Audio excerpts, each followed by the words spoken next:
How you install a turbo on an A4 Audi 2.0. 2.0T, T meaning turbo. Reverse order so you can see all the pieces going on. Turbo into the car. The exhaust manifold. The exhaust bolts on. Sometimes there'll be an entire stud that comes out. 5 studs in. There's one here, 2, 3, 4, and 5. Top here, we'll put the coolant hose on. Underneath the car, we'll connect the antifreeze line. Go in with this banjo bolt up as far as it'll go by hand.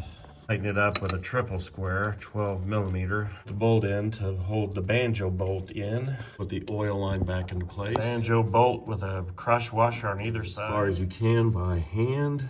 Snug it up tight. Place the hose for the intercooler. Tighten it up. Connect up the 2 sensor wires.